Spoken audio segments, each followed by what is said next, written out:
introduce myself. My name is Shiv Shankar Mukherjee. As you know, I'm chairing this session, which sounds very impressive, but basically I plan to introduce the speaker, let him do all the talking as far as the topic is concerned, which is the peace process, under which you can lump just about every development in Nepal, and something more specific and very important at this time, which is the constitution-making process. The reason I mentioned the second element as being extremely important at this time is because my past experience, at least, has been that as that peace process has unfolded in Nepal, there have been certain benchmarks, certain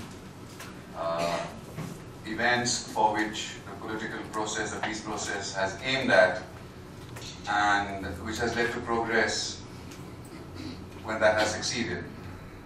A case in point was the elections.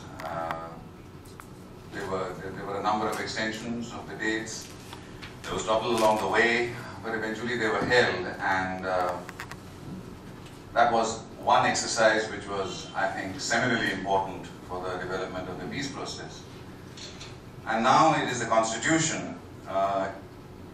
Even in Nepal, leave alone here among Nepal watchers, I think it is good to remind oneself that those elections were not normal parliamentary elections. They were elections to a constituent assembly. This distinction seems to get blurred, also because it was decided when the interim constitution was being framed, as you all know, that the constituent assembly would also function as a parliament whenever needed. At the present moment, we have not a deadlock, but we have stumbling blocks towards the framing of the constitution. They have to be overcome. I think after the elections, the framing of the constitution and its acceptance by the people through the elected representatives would be the next very important step in the peace process. We let Kanak, I think, expound on that. He's been a calm and a dispassionate observer, sometimes very passionately involved. I remember when he and his wife were imprisoned. Well, it was a school that was converted to a prison, and fortunately for the media and for the shaping of opinion among people outside, he managed to give the largest number of interviews he's ever given from inside that prison. On the mobile, yes. As I said, we will, I think, let Kanak talk for about half an hour on these topics, after which, of course, there will be a discussion where questions will be welcome. I just want to add one more point from my personal experience, which I think is very important, again, to remind oneself when one discusses the events in Nepal. To many, the developments which led to the peace process, a federal Nepal, the end of the monarchy, and so on, were important, but as events unfolded, it led to many shrugging their shoulders and talking about these developments as being just political developments in the unfolding events in Nepal over the last 2 or 3 years. I think that's a mistake. I think what we saw in those days, particularly the 19 days of the Andolan, was nothing less than the rebirth of a nation.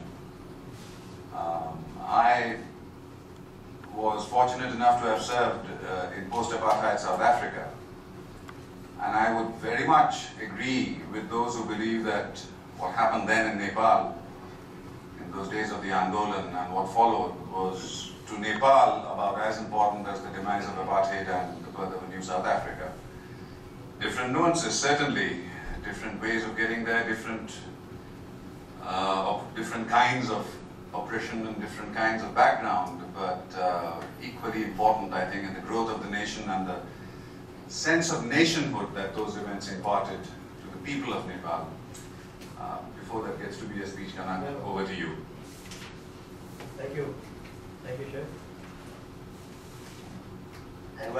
to South Asia from your last assignment. Friends, in this very room, right after the People's Movement in the late spring of 2006, I remember coming here waxing eloquent about how Nepal had taken the challenge of peace and democracy. Nepali people, by the millions, had spoken with their feet on the terraces, in the plains, in the fields, and that heretofore the spring, the coiled spring of the economy would release, and the genius of the Nepali people would come forth because of what the Nepali people had done. I look back at those days of incredible effervescence, and I'm a little embarrassed to think of my naivety that any nation building, as Shiv mentioned, any nation building can be so linear, and that indeed the peace process of Nepal is an example. If you look at the way in which a brutal insurgency and a brutal state reaction, what was brought to ground, we have everything to be proud of, including the Communist Party of Nepal, unified Maoist. Yet, the people of Nepal have waited now 3.5, 4 years. The economy has not kicked in. There have been a changing of goalposts. As a result, there is, even though in comparison to other countries going through catharsis, nation-building catharsis, you might think this is a relatively short time. Nevertheless, there is a sense of disenchantment, dislocation, confusion. And so it is very important for someone like me also to keep things in perspective. And coming to a discussion like this, to looking back to April, May of 2006, and looking at where we have come since, I think overall my message, if there were to be one, would be that we are on the make. That there are things, there are challenges to be tackled, but Nepal is on the make. I should share with you this information that I was supposed to be here with Mr. Sushil Pyakuran, my colleague in the civil rights movement in Nepal, if you should call it that continues. He was taken ill and hospitalized in Bangkok on his way here. So he sends his apologies. Also because we had planned to share our burden by him talking about peace building and myself constitution making on the brink. But he couldn't be here. I'll try to make up for what he would have brought, which is a long-time activists, Democrat and activists flavor to this discussion. So with apologies for those of you who thought you'd be hearing him, because some of you might have had more than an earful from me in the past. The topics I'd like to discuss. Firstly, broadly, peace process, then constitution building. And within that, I thought, speaking to Shiv earlier, also deal with human rights on the one hand, and the Maoists and their recent rhetoric, some of which also has to do with India. These are the 4 topics that I'll put before you. And if I were to title it, I would just say Nepal in 2010, an attempt at nuance. Just an attempt, mind you, because there are those who see and impute bias in much of what I write about the present process in Nepal. Because it is a highly polarized situation that we are in, with some political parties with a democratic and pluralistic experience going back decades, and one party that is as yet converting to democratic politics, though has been completely legitimized by the elections of April 2008. So there is this polarization, and as you will, I seem to fall on the side of those parties that seem to follow, or more or less, with their weaknesses, a democratic agenda, and wanting the Maoists to convert to that democratic agenda in the belief that there is no holy grail that the Maoists hold, that will hold for Nepal, that their, since the 12-point agreement, which was negotiated in Kathmandu, in Delhi, among others, and the great Chunmang meeting in the hills of western Nepal, which decided to go the way of open politics. I believe that the denouement of such a journey, for the sake of the Maoists themselves, is towards plural, open, competitive politics, as they have themselves accepted. So, in that, someone like myself could as easily be called a Maoist appeaser, and in the very next step, somebody else would call him, what's the latest word would be, a feudal.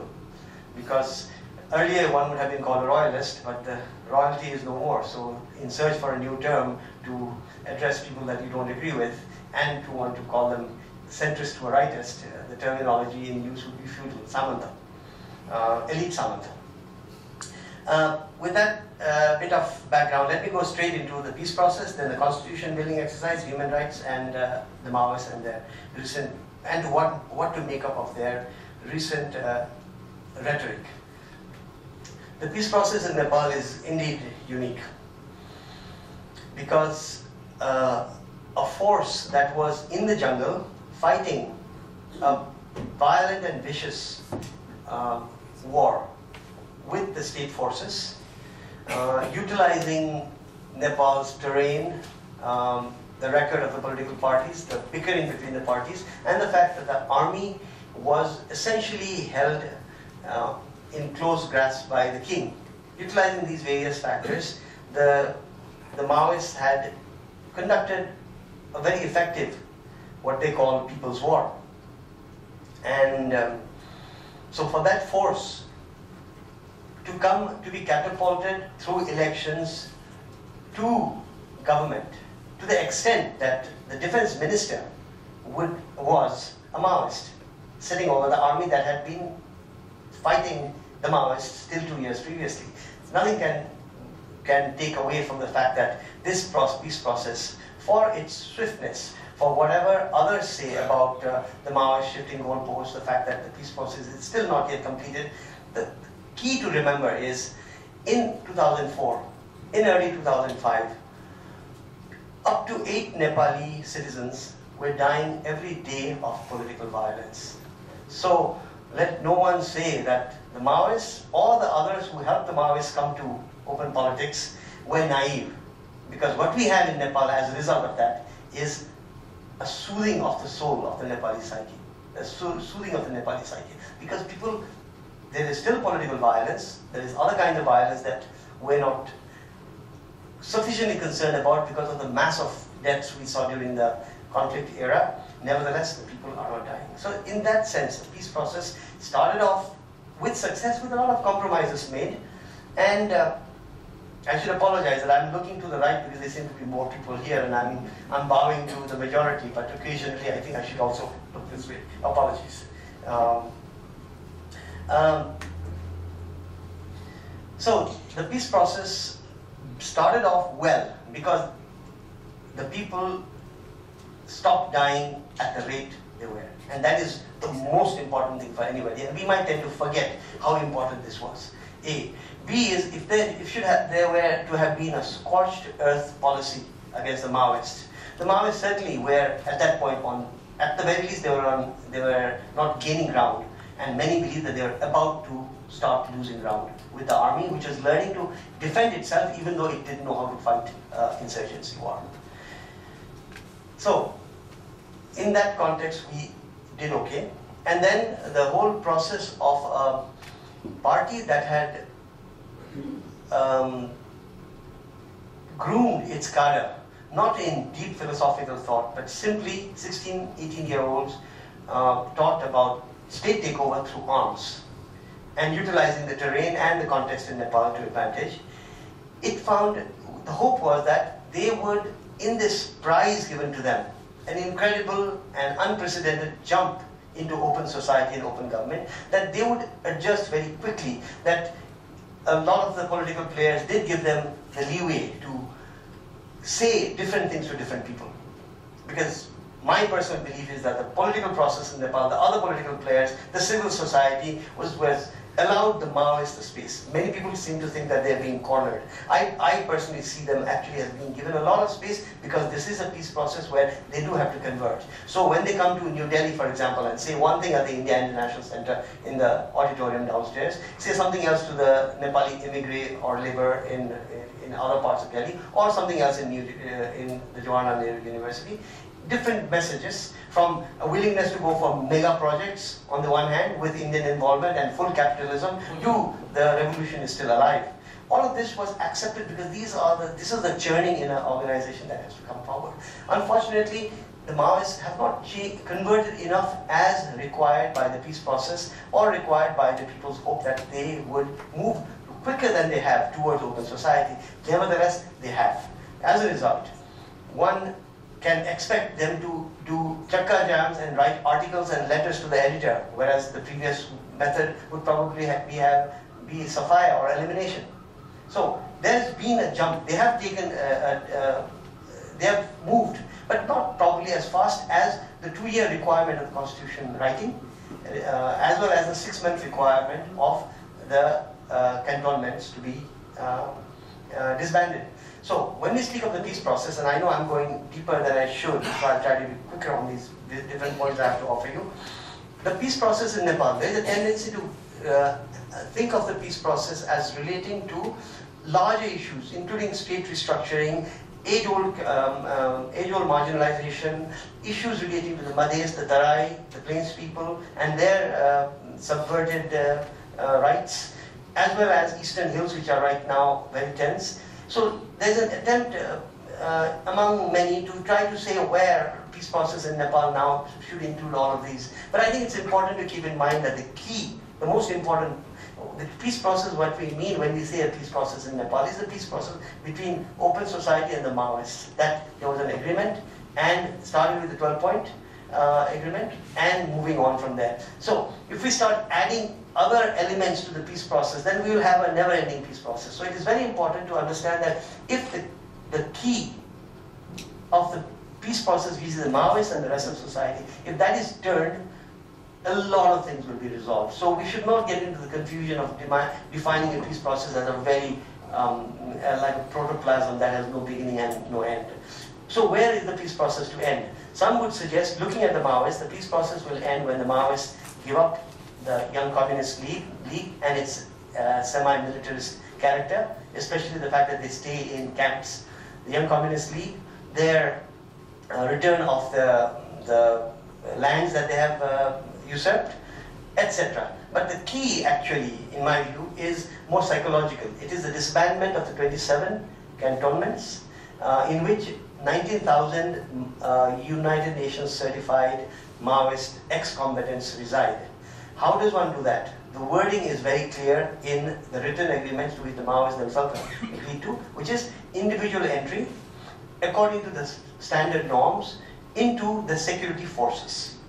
This is the terminology. And if you go by that, after the win in the very successful showing in the April 2008 elections, a lot of Maoist leadership started showing that they were willing to move the goalposts. And in the Pushpa Kamal Dahal, Chairman Pushpa Kamal Dahal's video, which is a training video, very well produced in very good lighting and good sound conditions, called the Shaktikor training videotape, which many people would like to say has to be read in context. And I would like to see it in context, but in the way that it sought to move the goalpost and tell the cadre that full entry of all the Maoist fighters into the national army was what the Maoist leadership was going for, and that is how the Maoists then groomed their cadre and their fighters into believing full entry. Of course, that was against the agreement and the letter and the spirit of the agreement that they had. So, the peace process right now should have ended in 6 months. It is now 2 years. Something has moved. If there's any movement, actually, I'll come to the constitution writing later, there is actually quiet movement in the peace process.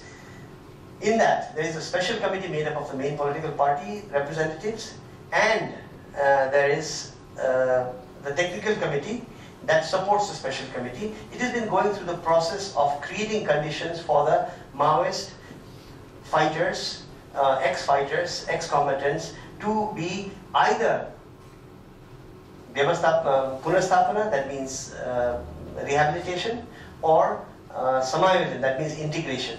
The idea being that a limited number can and should, according to gentlemen's agreements before the elections, during the peace process with the other political parties, that there would be some integration into the security forces. It is not defined which one, but the understanding has been that it would be, some of it would be in the National Army, it would be in the armed police, and it would be in the civilian police. One aspect that has moved ahead has been the discharge of the so-called disqualified. There are a little more than 4,000 combatants who were found to be underage, or there were other issues with them, and they were disqualified by the United Nations. The complete evacuation of these 4,000 has happened, although about 1,000, a little more than 1,000 were found not to be present in the camps. That also seems to be a question that has to be answered about the larger cantonments, because some people in the Nepali Congress in particular claim that about 40% of ex-combatants are not there in the cantonments right now. Question then would be, if they are not there, where have they gone? Under what assurances have they left, etc., which also applies to the disqualified. But in any case, we're now coming close to the point where, at least in this arena, discussions have been held, procedures have been set down. The Maoist leadership in particular waxes hot and cold, and in reaction, the other political party leadership, in particular the Congress, also say we will not allow any. The Maoists will say we want full integration, and some leaders in the Nepali Congress Party say no integration. And in this context, noises also come out of Delhi. For example, we hear, well, there was no integration during the Indian National Army, we never got integrated in any case, and etc. And then there was the recent reported remarks of the Indian Army Chief about no to full integration. A question about whether it was proper to make such remarks to a reporter and be open therefore to misrepresentation, if that was what it was, as was claimed.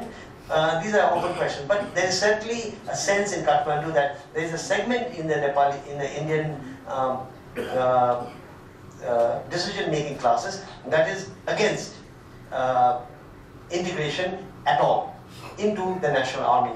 I think it is important at this point to make this one point, that there is a process underway in Nepal. It was started with the involvement, at the very least, facilitation of the Indian government, and there were certain understandings in which certainly the Maoists themselves have tried to shift goalposts. Nevertheless, the peace process is such that in Nepal, if the Maoists are to evolve into a political force, it is important that they not be humiliated. At the same time, the sacrosanct nature of the National Army, and it certainly has to evolve in that direction. Its history is not written in roses. Nevertheless, the National Army is and should evolve as a non-political army. In that context, there seems to be an agreement that between 3,000 and 5,000 ex-combatants could be integrated into the security forces. How many of them would be in the army? What would be the situation vis-a-vis officers? The Maoists have certainly actually reconfigured their PLA in order to make sure that some people would be, some officers would be simply corollary to the National Army. And so there are some complications there, but the key is the number. 3,000 or 5,000 or 7,000. This seems to be the sticking point right now, because if the Maoists themselves are to convert, they have to get rid of this heavy millstone rather, that they do have in the form of the cantonments, because it is a block to their full democratization in perception. It is also a block to the writing of the constitution, because a lot of the political parties, well, all the other political parties believe that a mistake was made by going into elections in April 2008, when one of the parties had a military force of its own, be it in UN sequestered cantonments. Nevertheless, the Maoists seem to have to probably realize by now that there is no way that the parties will agree to the writing of a constitution which the Maoists would like to claim was their idea and their initiative, if a constitution which should define the future rather than an election that would only define a limited time frame is to be written when the Maoists have the great psychological advantage of having a fighting force of their own.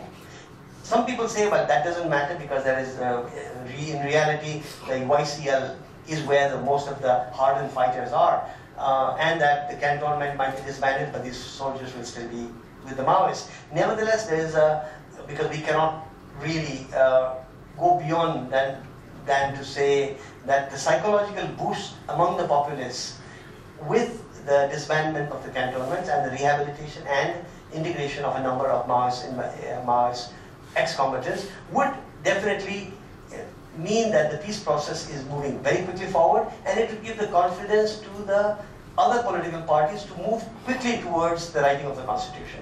I will come to that. Now, in fact, I will come to the writing of the constitution. The Constituent Assembly of Nepal, made up of 601 members, very broad-based, with good representation of women, Dalits, Janjati, meaning indigenous / ethnic groups, and other minorities, has by now almost completed. There are 3 more. Out of 2 years, there are 3.5 months left for the writing of the constitution. It is not that the constitution has not done work. It has had 98 meetings in plenary and innumerable meetings in committees.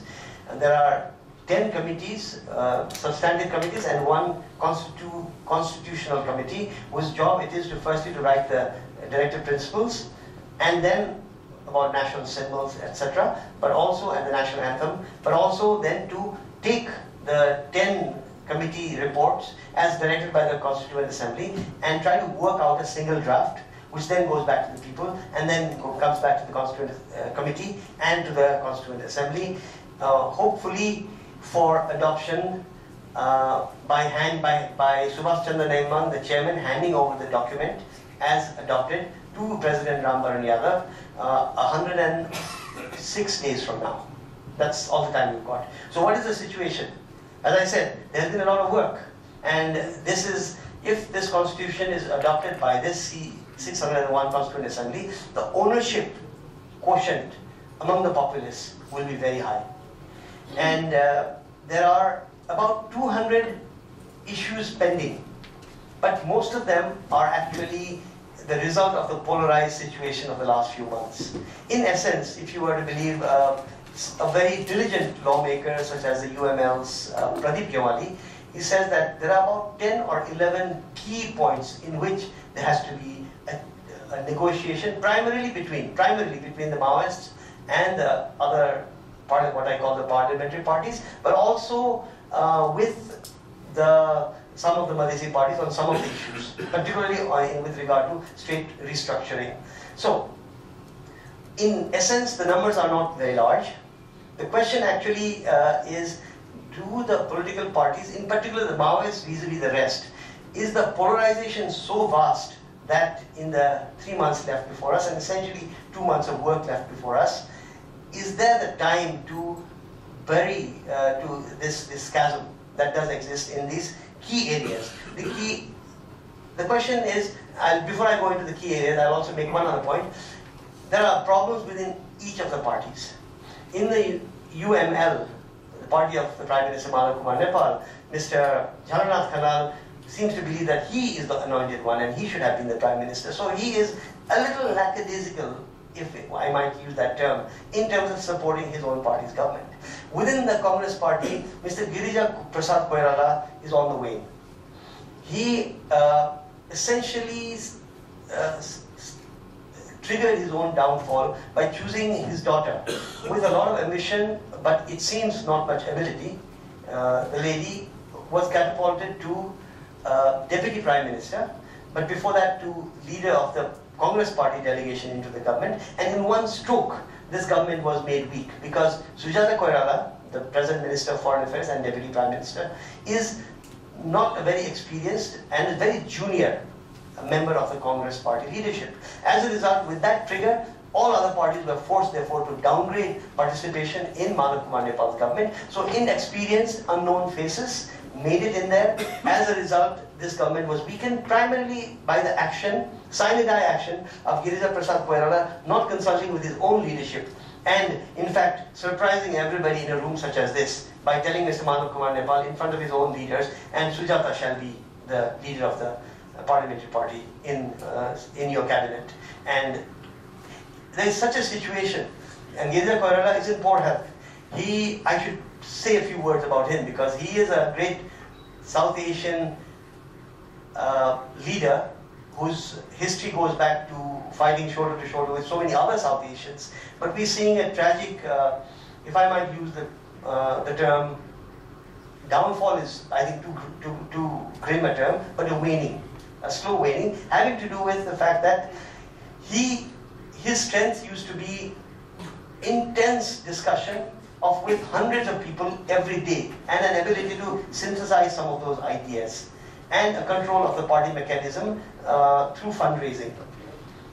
Right now, he remains sequestered. Some say that access is very, very strongly controlled, and but on the other hand, his old hoopy is there.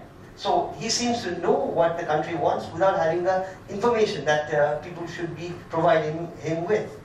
As a result, one could say the constitution writing is in a crisis because the one person who has the stature, international, with India, also within Nepal and with the Maoists, to be able to guide society in this very critical time, he has really lost the confidence of his own senior colleagues in his party. But they still give him due reverence, but they are worried about what he might do, and there seems to be a growing, not a wave, but growing sensibility among the Congress party leaders not to agree with the next thing that Mr. Koirala proposes, if it goes against the party's interest and in favor of his daughter. Now, I had to mention that little side issue regarding Girija Koirala because besides the tragedy of it all, it also means that a key person who could have been a Nepali citizen guiding issues at a top level, he is not really a player in that sense. What are the key issues in which there is distance primarily between the Maoists and the other parties? State restructuring. What that means is that we are supposed to become a federal country. The constitution, the interim constitution that we are under right now, has already declared Nepal as a federal, democratic, secular. Secular is not in the title of the constitution, but it is certainly secular as well.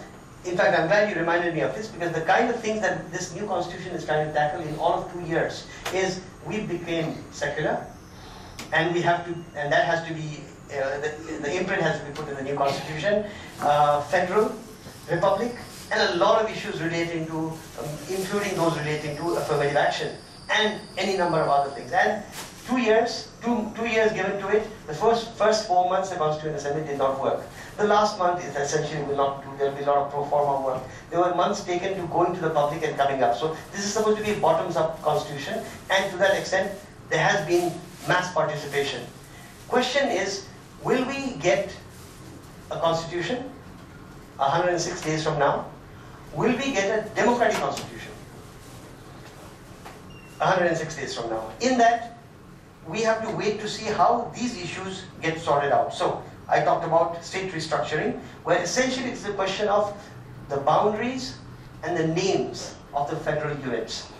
Sounds very, very technical, but the most political and divisive issue in Nepali politics today is this. Because you have a four-way contest. You have got the mainstream political parties hoping to represent mainstream, the UML Maoist, the CPN Maoist, believing that it does represent the mainstream, but also has its own cadre base.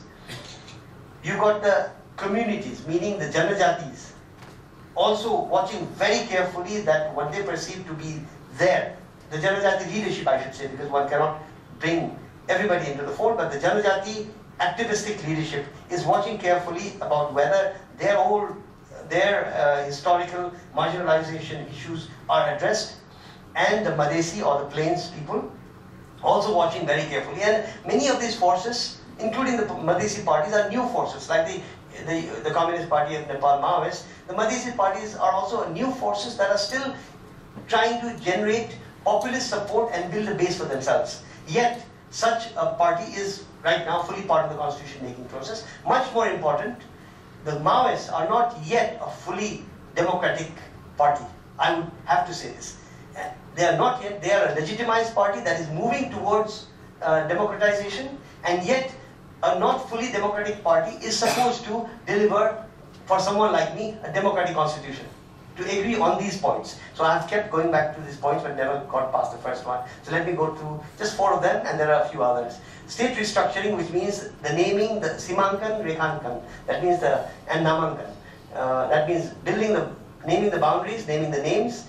Is it going to be ethnic based, or is it going to be geographical? Is it going to be economic based? And in that, the Maoists have proposed and realized the difficulty of doing it, but ultimately they have proposed and pushed through the Constituent Assembly 14 provinces, many of them based on ethnicity, and also with the element of prior political rights for the main named ethnicity within that, in a country that is completely by now of mixed habitation.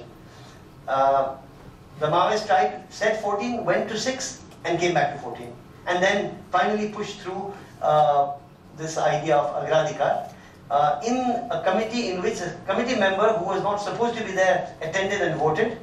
So that got the majority, whereas had he not been there, there would not have been majority. Such a decision should have therefore been rescinded, but has not been rescinded. This is in Nepali we say the hachuatal, the slightly less than professional way in which very critically important issues have also been debated. So there are some weaknesses in the Constituent Assembly in the procedures, but you could say that these are also things that have been done just because the cacophony and the noise is so loud that people say, we'll sort it out another day. We'll sort it out another day. The other issue that is critical between the Maoists and the rest is the form of government.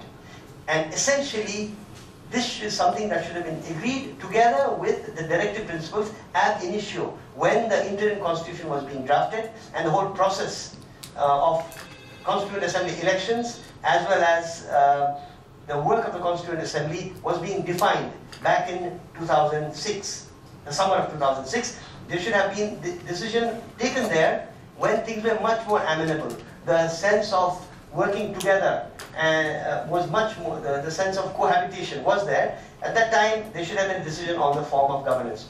Mainly right now, the sticking point, a form of government and fundamental principles of state.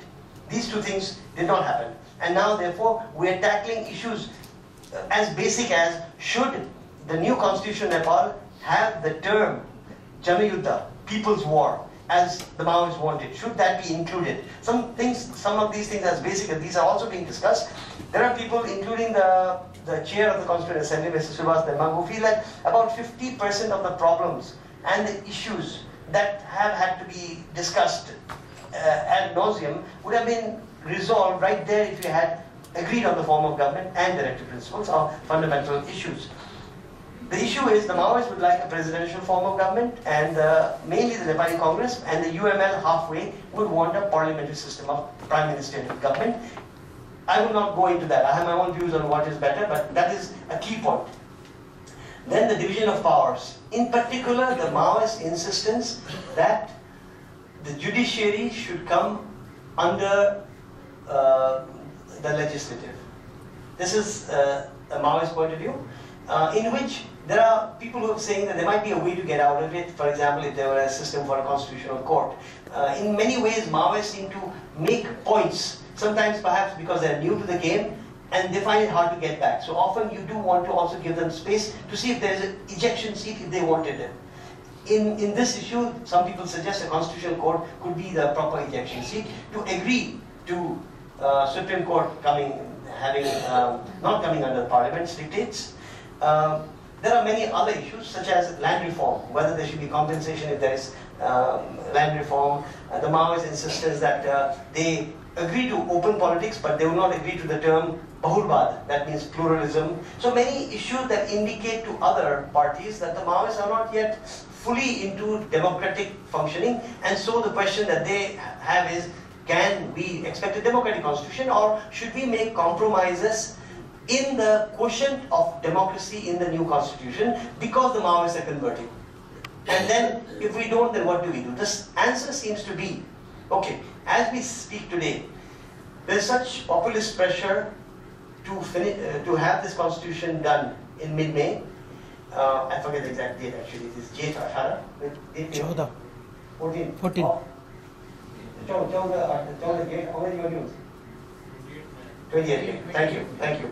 I only know the count because I'm counting downward, but the 28th May, what is likely to happen, as you will suspect, making any prognosis, especially from someone like me, not very good at these matters, fought with it's like a minefield. But I would just suggest that if the distance between the Maoists and the other parties can be waved off, because first, most importantly, the Maoists have a change of heart on all these matters, not because they are converted to democracy fully as yet, but because they see that their run in long-term politics requires them to accept a democratic constitution.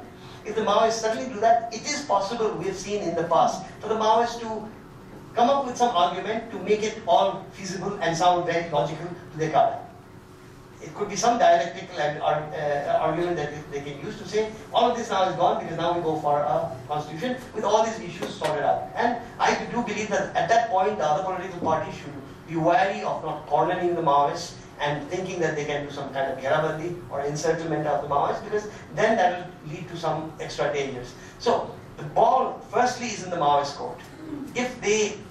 Some people suggest that the Maoists are creating all these issues because they need to have a bargaining chip to try to get back to government. But that when push comes to shove at the last point, when it is time in the Constituent Assembly to go for the 2/3 majority and adopt paragraph by paragraph in the first week of May, first 2 weeks of May, that is when the Maoists will pull back, is some suggestion. But then we can only wait and see. The other suggestion is that actually things are too far apart. And this is what I tend to see, that the kind of polemic utilized by many sides, and especially the Maoists, means that it is not possible to really come closer. So there could be two ways to do this. Either the Maoists surprise us and then all the other political parties surprise us, and we have a full-fledged Dixit, meaning detailed constitution. Because the work right now in the 601 member Constituent Assembly is to go for a detailed constitution. And some constitutionalists would say that is the wrong way to go about it. It is better to have a shorter constitution and leave the rest to evolving society and the laws in evolving society. But right now, the mood and the push in all the populism, and some would say in all the demagoguery, is to go for a detailed constitution. Even that might be possible if there is incredible movement started by the Maoists and sudden agreement with the others. And Nepal and Nepalis are known to be last-minute procrastinators who manage to do things relatively well at the end. So we can hope for that, number one. Number two, it could be that we could go for a framework constitution by the stipulated date in May, by saying that essentially all the issues that are like great chasms, such as issue of state restructuring, federal unit, because the debate has not actually settled down, the dust has not settled. The Nepali term is thigrine. That means the issues are still blowing in the wind and there is no settling down of issues that you had expected the Constituent Assembly would do. Such as, when you define a border, it is clear, the Maoists themselves have found out that between the Thalus and the Pahade, between the Thalus and the Madhesis, between the Rai and the Limbu, between perhaps even some Rai, it is not therefore just a caste versus ethnicity, that there are issues that have never been brought to light in Nepal, and suddenly you're trying to write a constitution very quickly without a constitutional commission